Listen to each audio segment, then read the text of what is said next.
Hey everyone, thank you so much for joining us virtually today to celebrate the release of two books, Black Pastoral by Ariana Benson and Heirloom by Ashia Ajani. This event is made possible by a partnership between the Furious Flower Center for Poetry at James Madison University in Harrisonburg, Virginia, and the Oak Spring Garden Foundation in Upperville, Virginia. I am Danielle Eady, and I am the program director here at Oak Spring. And Oak Spring is dedicated to perpetuating and sharing the gifts of our founder, Rachel Bunny Lambert Mellon. So we are dedicated to inspiring and facilitating scholarship and public dialogue on the history and future of plants, including the culture of gardens and landscapes and the importance of plants for human well-being. So here at Oak Spring, we primarily offer in-person programs and events, as well as the occasional virtual programs such as this. And this is a very special event for us where we're getting to highlight one of our past Eliza Moore Fellows. Ariana was selected as the Eliza Moore Fellow in 2022 and worked on some of the poems in Black Pastoral while she was here with us at Oak Spring. And then we have had the pleasure of working with the extraordinary Lauren and Furious Flower over the past at least 1 year, maybe even longer. And so I'm going to go ahead and introduce Lauren, who will be moderating the reading and conversations today. So Lauren Elaine is the author of two collections of poetry, Difficult Fruit 2014 and Honeyfish 2019, two chapbooks, Dawn in the Catskills 2008 and Unbecoming Gretel 2022, as well as co-editor of Furious Flower, Seeding the Future of African American Poetry 2020. Her work has appeared in numerous publications, including in the New York Times, The Atlantic, Miss Muse, Tin House, and The Caribbean Writer, amongst others. Her most recent honors include a 2020 NAACP Image Award nomination for Outstanding Poetry, the longlist for the 2020 Bocas Prize for Caribbean Literature, and the shortlist for the 2020 Library of Virginia Literary Awards. Born and raised in Trinidad and Tobago, Elaine currently resides in Harrisonburg, Virginia, where she is professor of English at James Madison University and the executive director of the Furious Flower Poetry Center. So. Hello, everyone. Thank you for joining us. Thank you, Danielle and Oak Spring Garden Foundation for this wonderful partnership that we've embarked upon. As mentioned, I'm Lauren Elaine, and Fierce Flower, just to give a quick introduction, is the nation's first academic center dedicated to Black poetry. We are located and housed in James Madison University in Harrisonburg, Virginia, and we are particularly excited today because Ariana is one of the winners of our, oh my gosh, I know words, the Fierce Flower Poetry Prize. And so we're happy to celebrate this book, and we're really excited also to be in partnership with her to celebrate the work of Ashia Ajani. I am going to now introduce these two writers. We're going to have them read, we're going to have them in conversation, and hopefully you will have a wonderful hour with us. Ashia Ajani is a sun shower, a glass bead, a carnivorous plant, an overripe nectarine hailing from Denver, Colorado, Queen City of the Plains, and the unceded territory of the Cheyenne, Ute, and Arif peoples. Now living in the Bay Area, unceded Ohlone land, Ajani is a lecturer in the Afam department at UC Berkeley and a climate resilient schools educator with Mycelium Youth Network. Ajani is co-poetry editor of the Hopper Literary Magazine and fall 2023 poet in residence at San Francisco Museum of the African Diaspora. Ajani's writing is a kaleidoscope of their work as an eco-griot and abolitionist. Their debut poetry collection, Heirloom, back here, is out now. Ariana Benson is a Southern Black eco-poet. Their debut collection, Black Pastoral, from the University of Georgia Press, won the Cave Canem Poetry Prize. A Ruth Lillian Dorothy Sargent Rosenberg Fellow, Benson has also received the Fierce Flower Poetry Prize and the Gabriel Goen Prize for Virginia Poets. Her poems and essays appear or are forthcoming in Poetry Magazine, Plowshares, Poem a Day, the Yale Review, the Kenyon Review, and elsewhere. Benson is a proud alumna of Spelman College, where she facilitates creative writing and storytelling workshops for HBCU students. Through her writing, she strives to fashion vignettes of Blackness that speak to its infinite depth and richness. So we're so excited to hear from these two poets, and Ashia is going to first read for us. Yeah, thank you so much, Lauren, and thank you to all folks who have joined us this morning, especially if you are like me on Pacific time. Appreciate you getting early to join us. This first round, I have 3 poems to read for y'all. They're all from my book, Heirloom. The first one is called No Neutral Zones. For context, I grew up in Denver, Colorado, in a very segregated community where, my experience was a lot different than a lot of other people growing up in Denver. I lived in a predominantly immigrant and a predominantly Black community, and then you'd cross like one street over and it would be mostly white, and that's where the park was. And so this is kind of like a poem about that. At the playground, pretend is power. Children build brave new worlds from dirt and air, alchemy of self learned through the unspoken hierarchy of a jungle gym. During the solstice, drought precluded imagination. Everyone so eager to cool off. Shoes became sticky with permissible color from melting paletas. So I, careless enough to sweat out a press and curl to pursue pleasure elsewhere, lent my hues to a make-believe apparatus.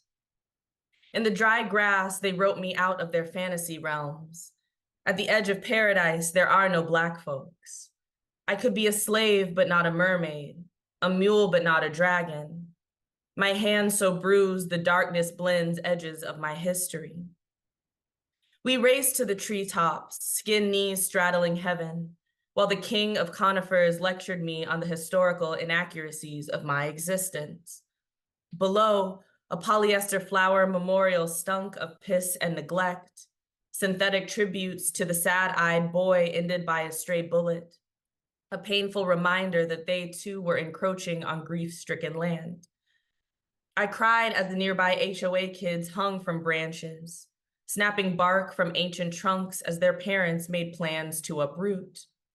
The trees near the baseball field weren't just overgrown wood gyms, but my cousins, though this relation also was too fantastic to comprehend.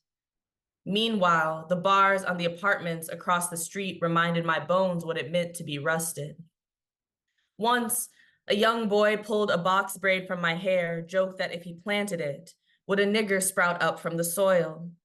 I laughed it off as I do most hurt, more worried about the unfurling of my grandmother's artistry by white hands, the same way an apathetic nurse smudged the letters on her birth certificate, effectively erasing her first honor, a name. The park, the neighborhood have both remodeled. Like most, we had to sell to survive. Everything changed but the trees. The plastic roses in my grandmother's house are gathering dust now, forever trapped in bloom.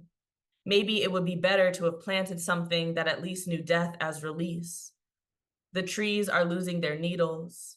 They too are parched.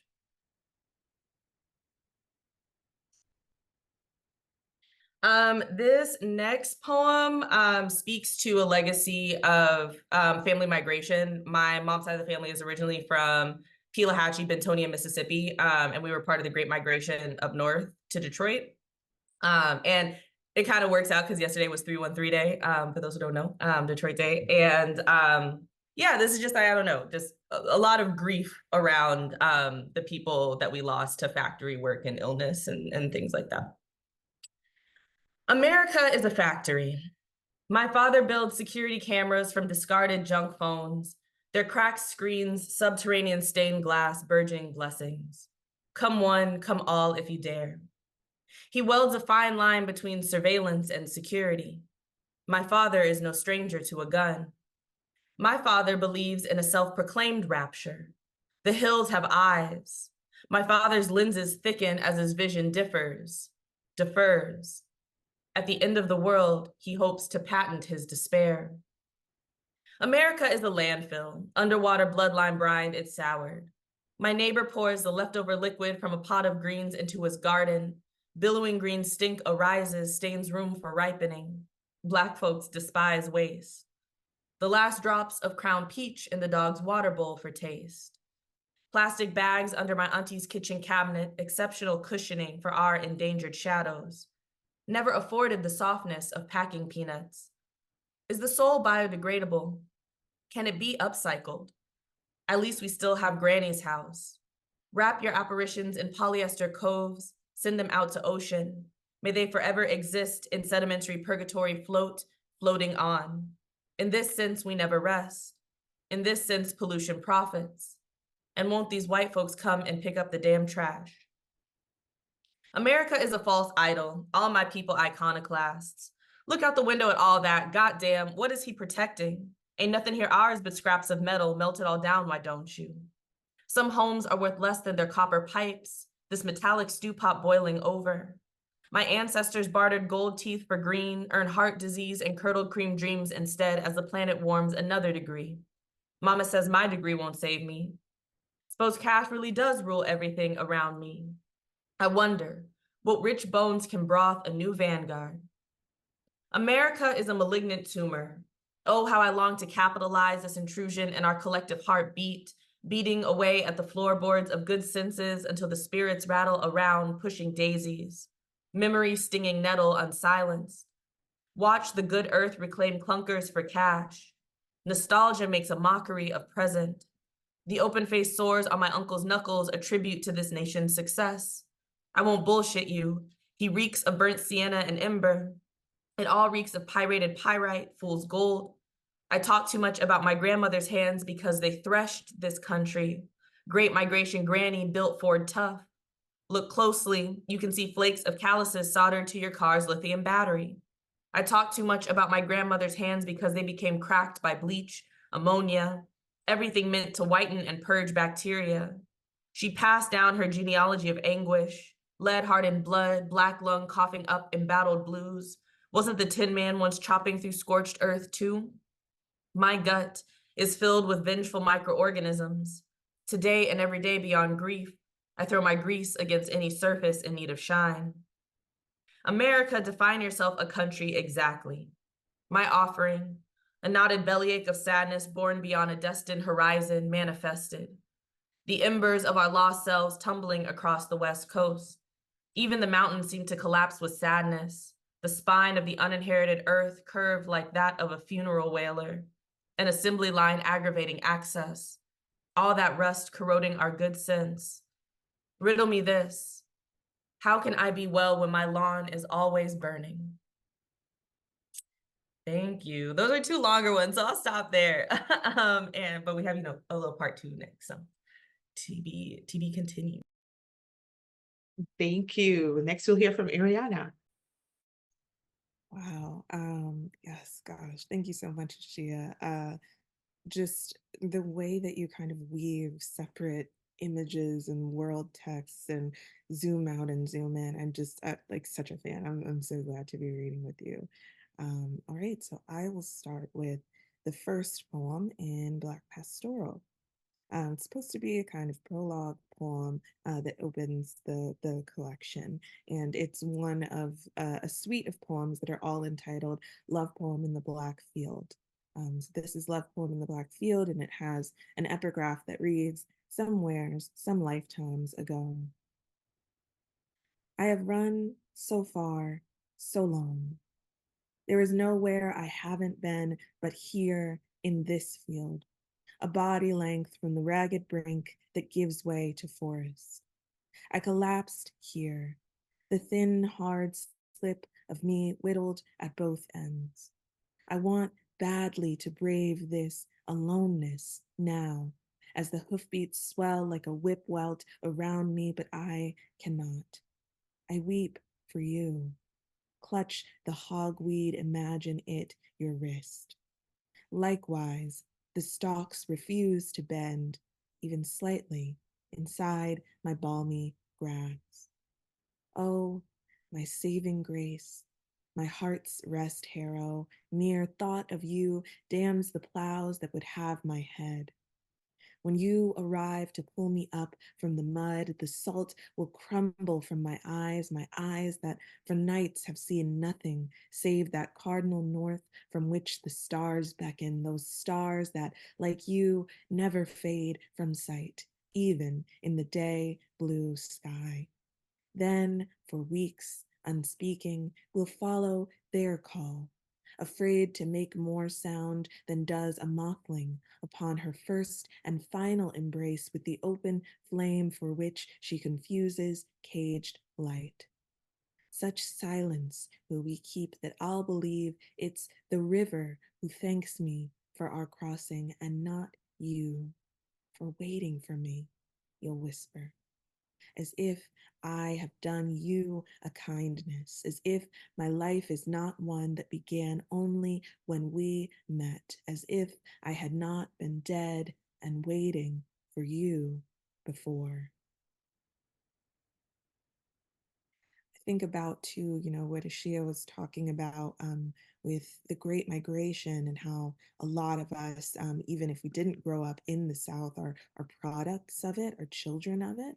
And I think also about, that experience of migration, which really kind of centralizes in terms of physicality, this act of running. That has always, kind of denoted the Black experience, running from captors, running from South to North, and often back to the South again. And so this next poem, I think, kind of explores a kind of running, maybe from this life to the next. This is Epithalamion in the Wake. An epithalamion is a poem that is written to celebrate a marriage, a wedding. And it has an epigraph as well that reads, "The Atlantic Ocean, 1619. Now let come two who are chained in hand, in heart. Two who as dowry offer a forever without end. Albatross and gannet circle on high, pealing like carrion bells. The white oak gunwale shredded by rabid brine, your broom to jump. What sharks do not clamor in the surf commune under the hull, waiting to adorn your necks with gum-sprung pearls. The waves weave an isle of white horses, and foam upon it, flowery seagrass floats. Come, while the billows surge, the froth soft and warm, while foul minds lie blank. A body of water is, in the end, but a field in which you cannot be shackled. Know yourselves now as but souls clothed in skin, saying, I do in refusal, as one above the arched break. The skin waxes. The altar glistens, starlit. The cowries reel, throw themselves at your feet. Be now blue maroons. Unbound by time or tradition, you took vows a fortnight ago, a sightless swear uttered in dungeon murk, promise made before 1,000 sighing silhouettes. Remember the gaze you learned to trust absent light, how it returns yours with equal urgency, how you studied your betrothed's face with your thumbs, a love that knows no blind faith is none at all, a love that knows nothing but ocean is one they cannot drown. And I'll read one more poem before we start the conversation. And this is one of the poems that I wrote at Oak Spring Garden. It was amazing. There's this wonderful library full of all of these, kind of beautiful books, especially some of them just, really kind of brilliant archival texts. And as I was working through the books and sitting and reading, I kind of just felt the experience of history combining with the experience of nature, and so it really was the perfect place for me to work on the book. Still life with unidentified flora. 1. The flowers dying in the vase. The black-eyed Susans and lavender especially refuse my unrefined pity, sorry in its own right. My stares filter through their dry wisps and catch on the tree in the yard, the one with the severed branch dangling, the dead limb almost as long and full as a boy, some would call a man. I am ashamed that I do not know from which kind of tree my mind has just hung that body, that memory that is not a memory of a boy who was never a boy, but a branch the tree will carry until it cannot. The tree would be right not to accept my shame as an apology. 2. Above the head-high arm of the jockey on the flower's vase, a whip stretches, curving subtly in the shadow-dimmed porcelain. I spare the horse my sadness at the impending sting of leather on his brown flank. The flowers have taken that sorrow as their own. I am reminded again of what I am inventing. The picture is black and white, so too the horse and his rider. Where else have I found color where it has never grown? 3. The flowers that, for what little I know, could be tick seed and Russian sage, stand firm when I offer one last apology, a pitcher of fresh water. And I consider this. How thin an offering of life when made under the wrong name, transparent as condensation on a pane through which I see another tree, its even smaller boy. I can no less forgive my mind than can a saw forgive its own blade on behalf of what it has unmade. The drops of water on the glass face of the door run fast toward the ground. The limb is cut from the tree's body. The flowers, at last, shudder and bow. Whew, thank you both. Thank you both. I'm so excited to get this conversation going.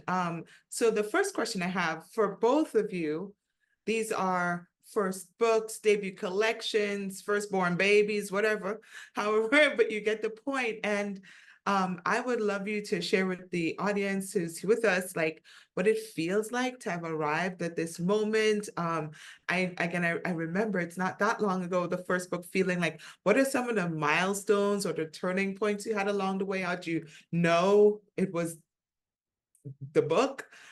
So yeah, talk to me about that. Let's start with whoever wants to start.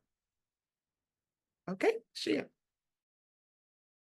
Oh no, yeah, you're saying me right. Okay, yeah, I could start. Yeah. What's so cool about this event too is you're writing the collection, you're sending it out, and you're anticipating, waiting responses. And actually the first person that I was able to tell in person, oh my gosh, I won the Coffee Common Prize, I'm going to have a book, was Danielle, because I found out about the prize win at Oak Spring Garden, which was so cool. I, screamed and jumped up and down in the room. But it was definitely a process to get there. And I think for me, the process especially was kind of uplifted and upheld by a series of Black women poets. Like I always have to shout out the first poet that I ever did workshop with, outside of my college experience was Vivi Francis, right? And what a place to start. And then I got to, do a bunch of virtual workshops with Patricia Smith, Amber Flora Thomas, Soretta Morgan. And so the poems they kept coming and coming out of these really beautiful, wonderfully generous and generative spaces. And in particular, I think back to Vivi's workshop that really kind of planted the seed for the book, where, we were writing poems. And as a young poet, especially a young Black poet, I think there is kind of a wanting, because we do have so much pain, so much suffering in our history and in our contemporary experiences, to leave the audience with something beautiful and something joyous to hold. And Vivi really said to us as a group, but this is something that I held personally for myself, trust that your reader can do both. Trust that it's okay to leave the reader in the darkness. Trust that it's okay that they'll want to sit there and maybe, later find the light. And so I think, with that in mind, I kind of developed the project of Black Pastoral, which again really wasn't a project until Patricia Smith said to me, like, "Hey girl, where's the book?" And when Patricia Smith says, "Hey girl, where's the book?" Okay, you start creating a book. But it was really this kind of longing to connect the beauty of nature that I'd always experienced and loved, particularly as a child in Virginia, with also the ugliness that starts to seep into those memories as you grow up and get older. And so just especially to, have the book be supported by, Furious Flower before it was a book, by Cave Canem, by Oak Spring Garden, also felt like a kind of natural progression towards this project of Blackness and nature and all these beautiful things.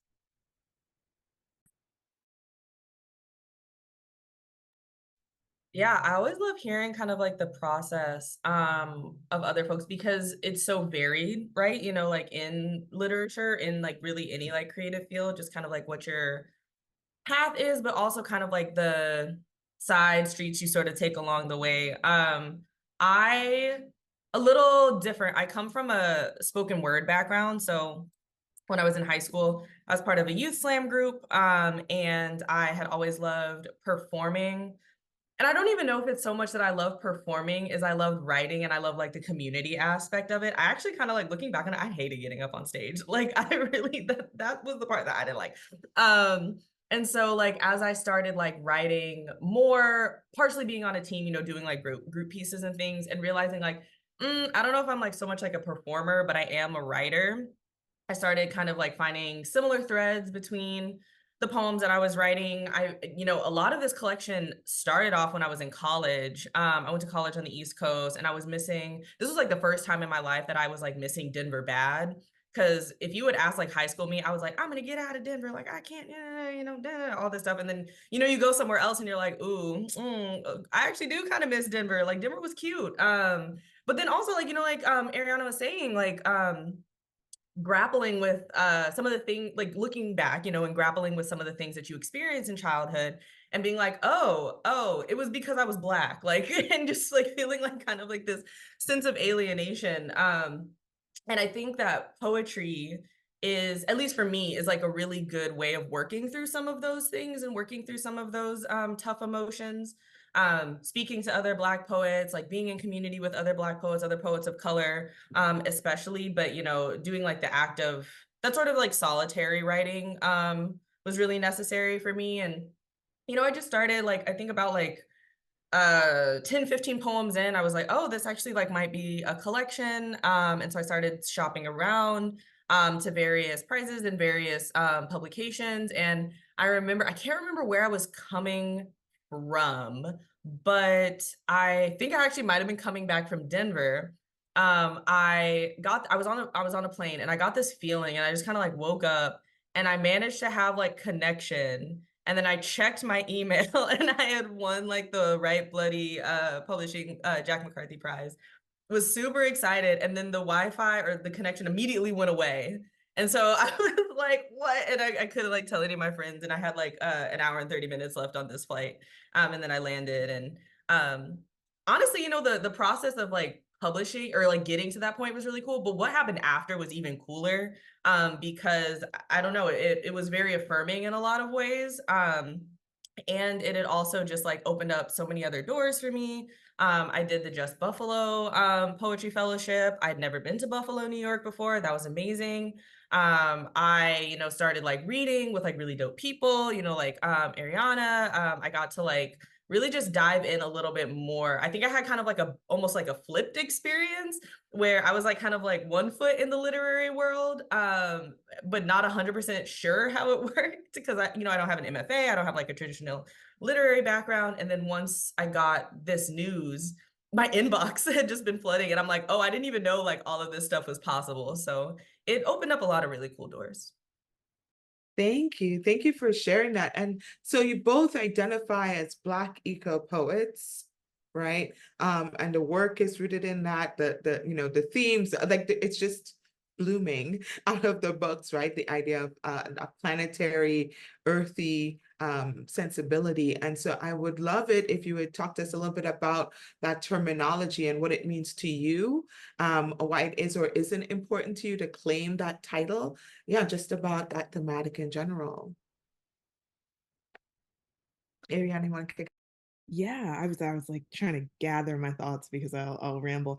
I think for me to call myself a Black eco poet is to understand that I tend to filter the way that I experience the world as a Black person through the metaphor of nature, right?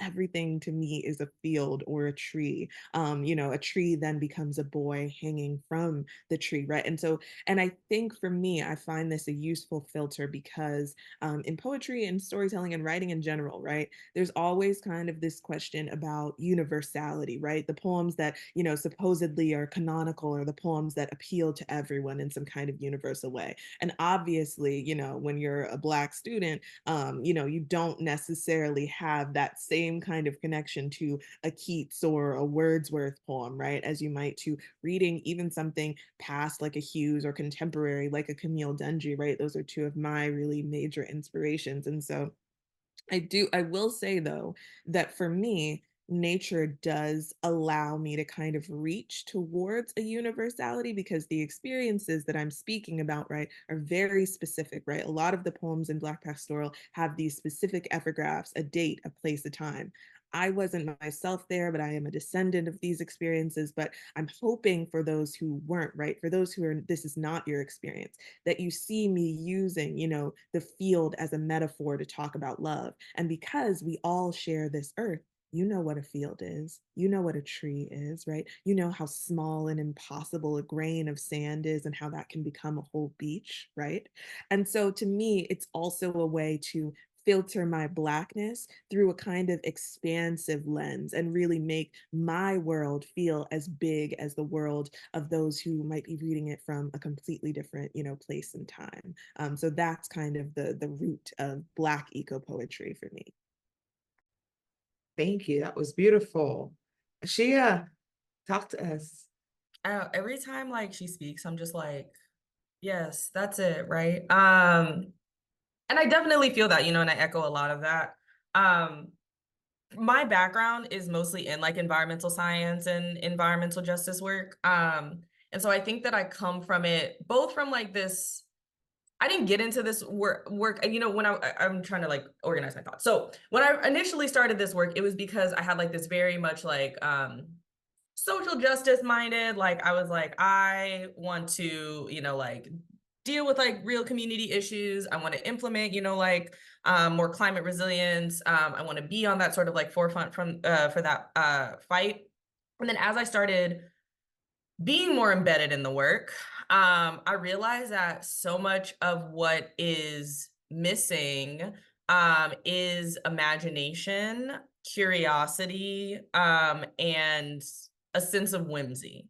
And that is a thing that is, in many ways, incredibly sad to me, especially living in a city. And living in a city that has a lot of like green space around it where you are, because of the conditions in which you are living and around, you aren't able to cultivate that sense of curiosity, and instead your environment becomes a burden to you because it is a source of rage, a source of pain, a source of neglect. And so, being an eco poet, I think a lot of what I see my role is like recultivating that sense of wonder and that sense of whimsy and also that sense of ownership, but not in the traditional sense of like Western ownership, but that sense of belonging and that sense of relation.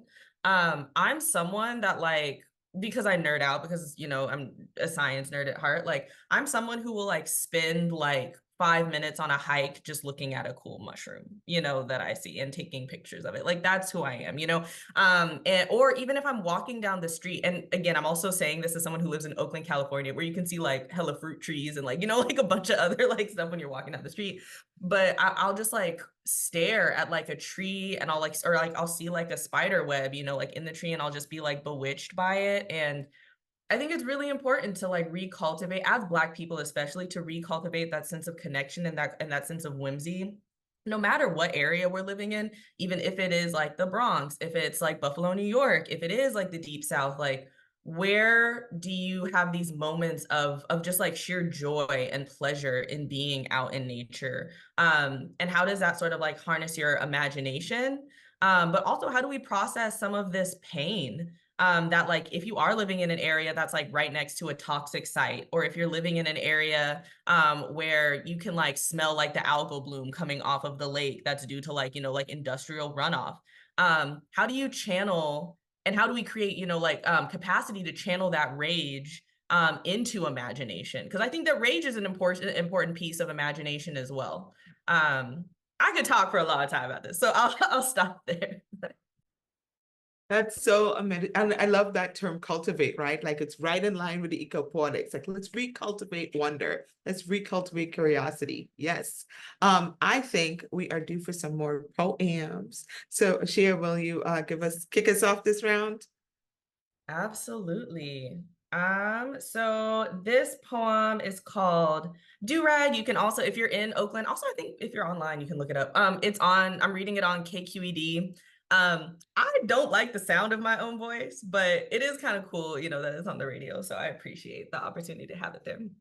It's called Do Rag. Forward moving, we always turn back time. Like ocean built of body, memory, the god of good Greece paints follicles holy in those waves. Lord, those ancient waves, facilitate a brother's boldest baptism, wipe me down, a litany of all the good that came to stay.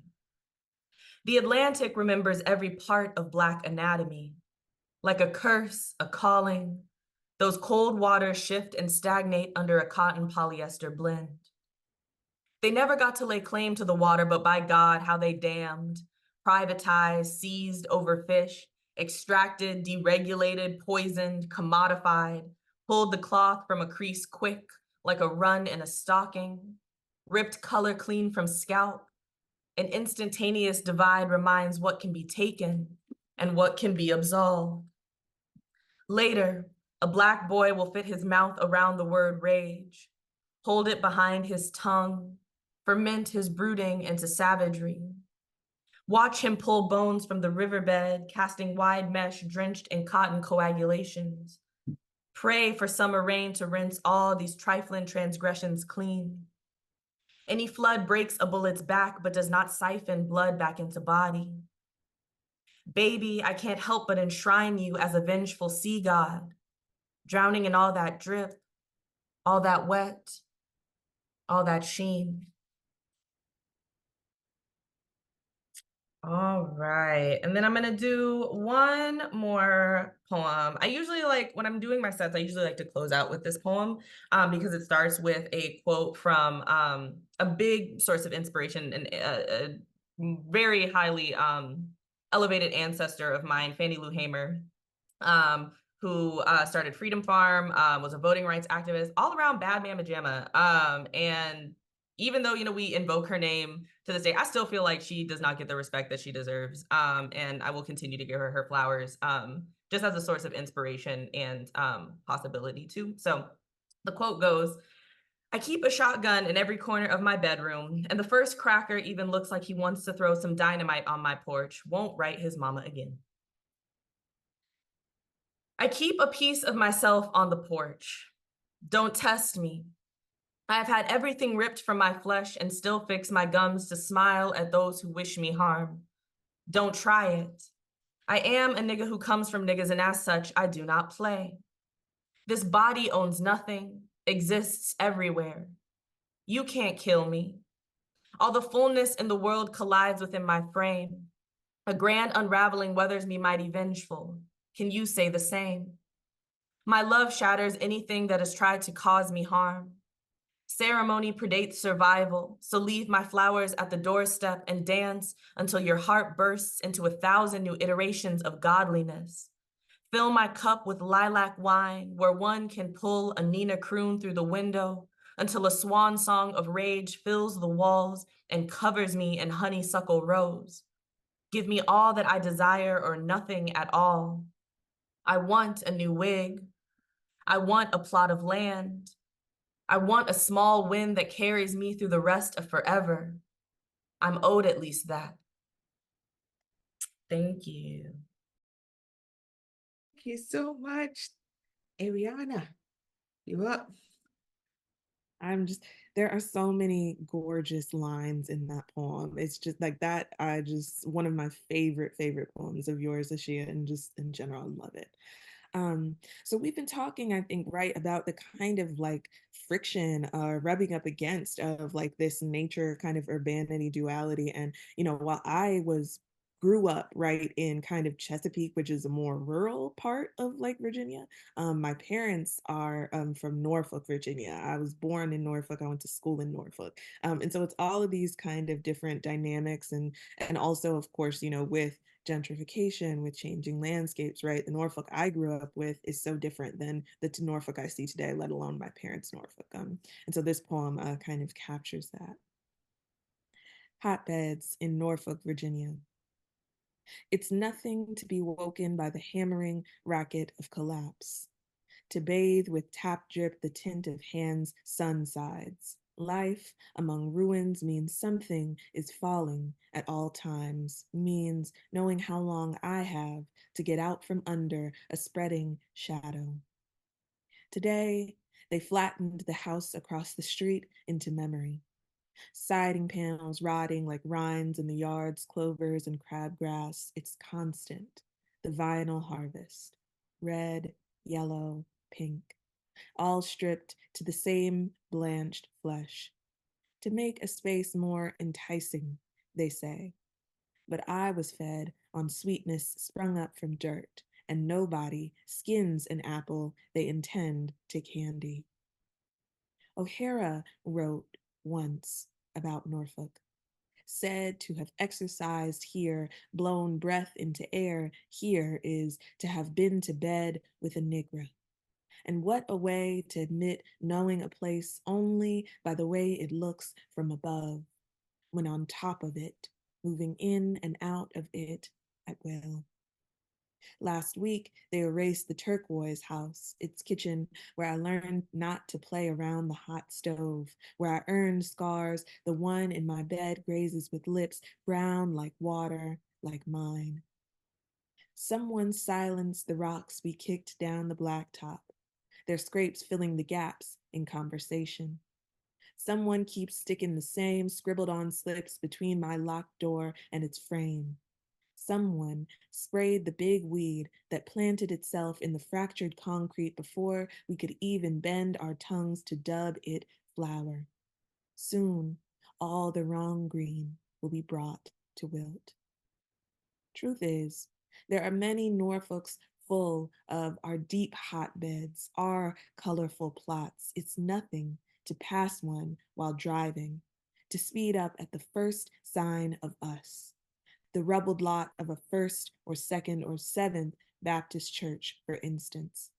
The black dust of its crumbling never allowed to settle.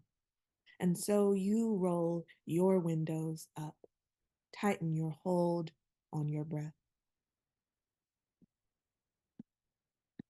And I'll read one last poem. I don't read this poem too often, so I'll take this opportunity to do so. And also just again to thank Oak Spring Garden, Furious Flower, Ashia for this time. A certain sickness. Maybe I carry animals in my pockets. And where you imagine I've tucked a barrel's nose lies instead the huffing muzzle of a beast untroubled by my flesh-warm dark. A hunger I thumb through all of taxonomy to identify, fanged as a piranha, madder than an abandoned cub. When I disappear my fists into those twin wilds, they reemerge, claw-mauled and oozing. How delicious. This agony like pressing a bruise to deeper blue and branding it night. Allow me, if nothing else, a moment to lap at what leaks. I have a certain sickness that makes me love my freshest stripes. And maybe I'm proudest of this red touch, of the way no one leaves my embrace with a shirt white as it was when I first held them. My sternum, itself a pocket, my clavicles, threadbare seams. My gasp catches soft as lint in thick hair. When I die, I hope to leave behind more than an unleaded chest. A viscid stain is brassy wax. Maybe all I need is to know men won't walk away from me clean. Thank you.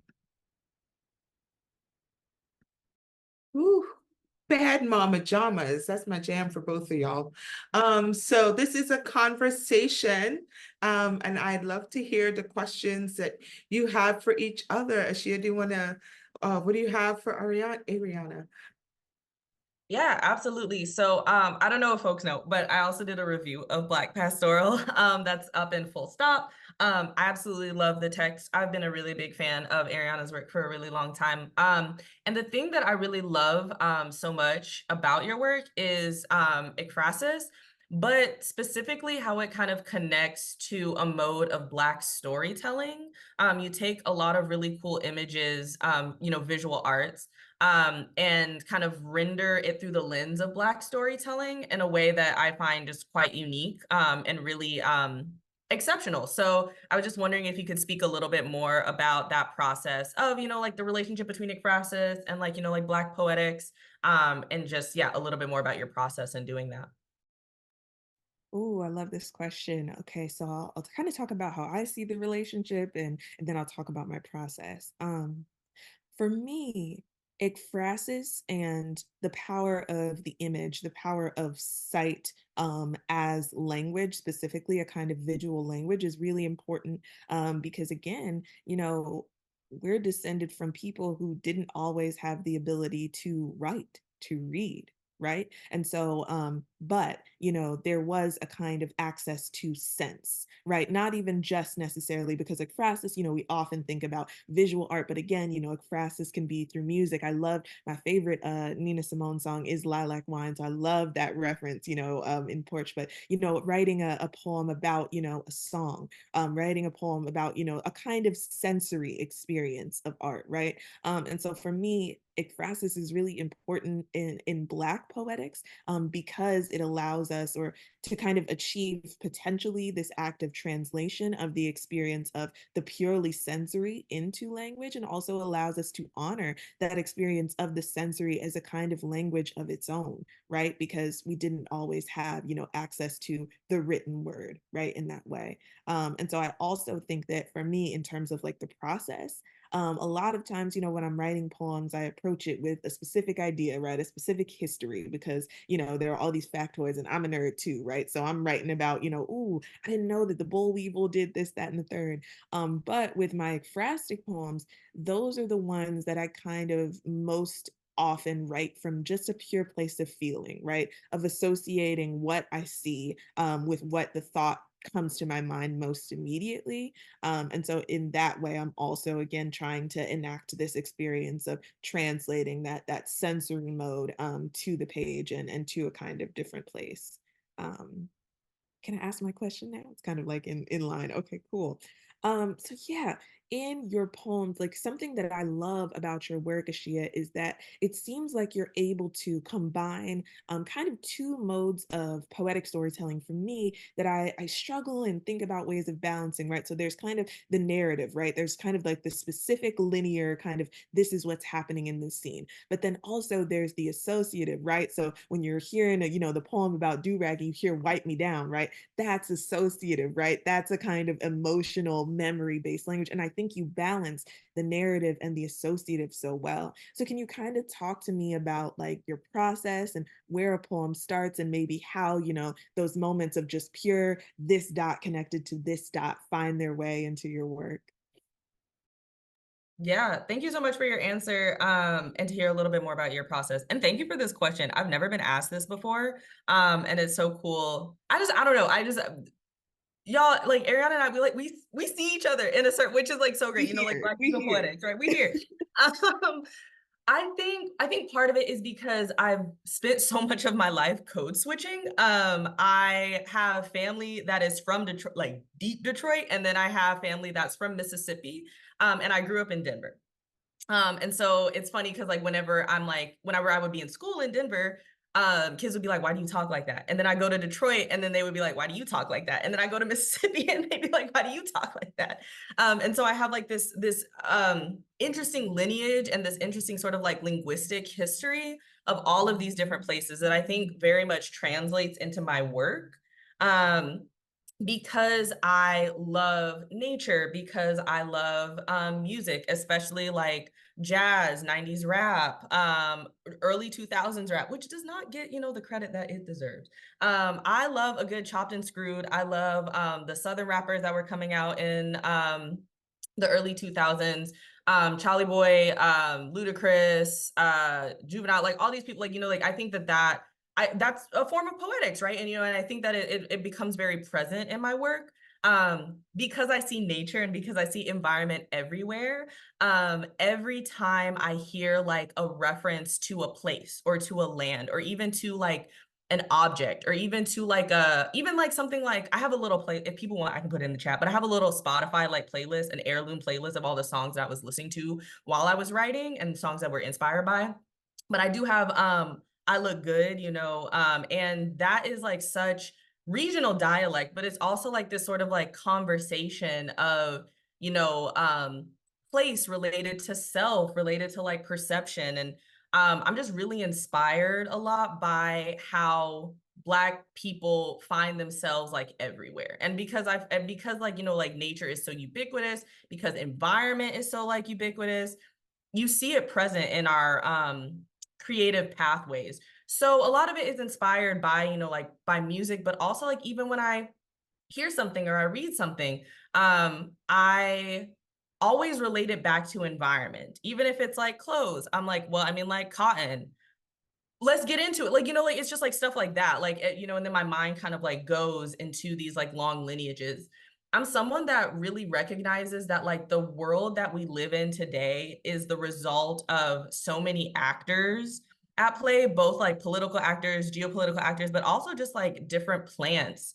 They have like different lives and they have like different associations. I go out to the lake. The person from Oakland is probably gonna know this. I go out to Lake Merritt and I see like the birds. There's a bunch of seabirds out there. And when I tell you they be beefing, like they have their own like lives, like they have their own drama.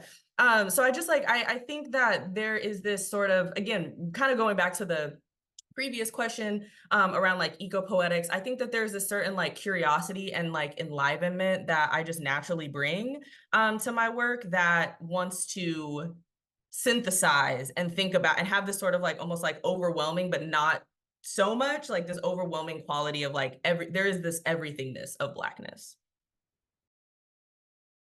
Oh my gosh, that's so wonderful. And we're on time, but I'm me. So I'm going to ask one last question of both of you. I want to know about the communities that sort of supported this work, that nurtured, fertilized. I'm trying to find my eco terms here.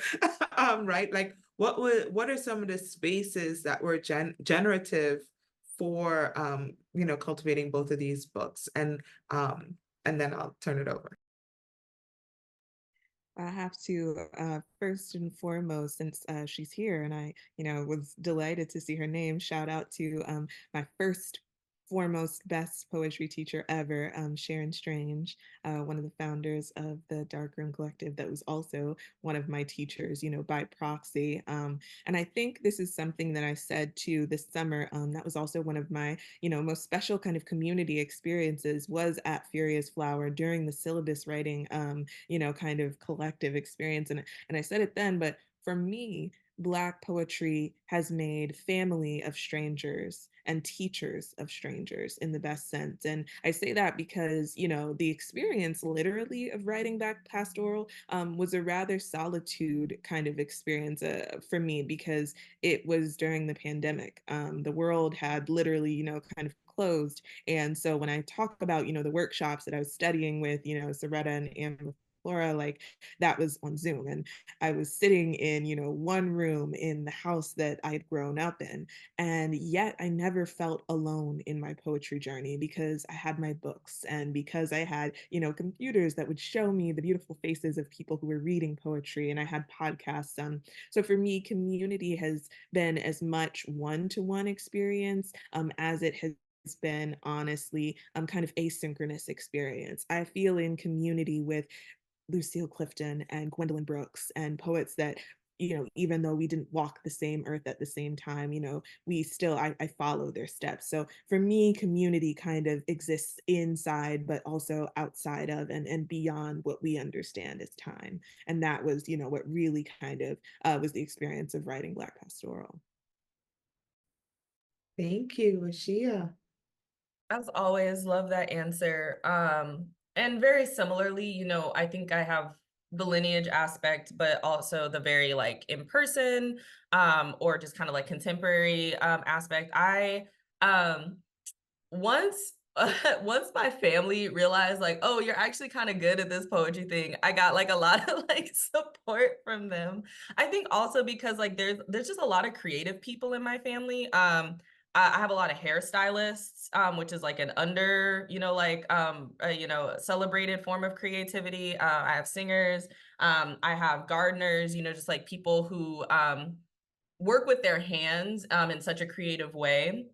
Um, I also have, I have to give a lot to Denver Minor Disturbance, which was the youth team that I was on, for really like cultivating and, like kind of celebrating that the work that I was trying to put out there. Just Buffalo, definitely. I did a really awesome climate activism residency at UC Berkeley, Poetry for the People. Aya de Leon, who is a YA novelist, and just all around awesome person, has been such an amazing mentor and guide and and champion of my work. And I am trying to be a little bit more intentional about embodying more creative spaces and more creative like poetry spaces, because I come from such an academic background. I feel like sometimes I get like siloed, even though I'm no longer like in academia, like sometimes I get like siloed and like, oh, like I can like say thank you to this professor and I can say thank you to this resource. But moving a little bit more into like non-academic and like, creative spaces, they're just like really dope people that I meet in Oakland. And whether that's at like Moments Co-op, whether that's at Berkeley Poetry Slam, whether that's in like little writing circles, it's just been really awesome to be championed and be built up and to also exchange. I think that that's like such a precious resource to be able to like share and like entrust other people with your work. Folks like Gabriel Cortez out in the East Bay, folks at Medicine for Nightmares. And then, just like, in terms of like lineage, definitely Lucille Clifton, Wanda Coleman, Yusuf Komunyaka, a lot of folks who who are just now getting, I guess, like celebrated as like nature poets, but also like, like we got our own thing going on. So like, it's us, right?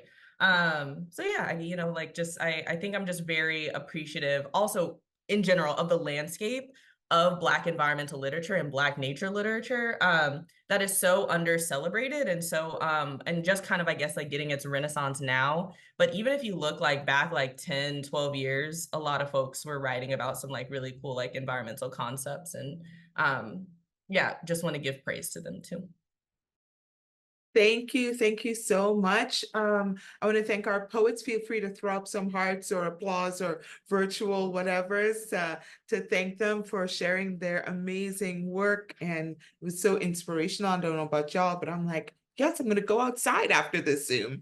Also want to thank Oak Spring Garden Foundation for, again, partnering with us to make this possible. Danielle and Praise working the Zoom over there. And I am going to hand it back over to Danielle. Thank you all for being a part of this. And I hope you've checked out all the links in the chat, because there's a, Spotify in there, there's websites in there, and there's, of course, places to buy these amazing Poets 2 books. So you too can do this, right? Okay. Thank you so much, Lauren. Yes, everybody, please go check out those links in the chat. And thank you so much, Ariana and Ashia, for sharing your beautiful work with us over this hour. Such a privilege to be able to do this. And I hope that everybody will also check out some of the upcoming programs and events at Furious Flower that you can find on their website and also at the Oak Spring Garden Foundation. Our website is osgf.org. Our residency and fellowship applications are open now for our 2025 programs. So definitely check those out. The application is due May 31st. And then we have a few poetry related programs coming up this month and next. So please check those out. And on our website, you can also subscribe to our newsletter. And yeah, thank you again so much to our poets today. And everyone have a beautiful Thursday.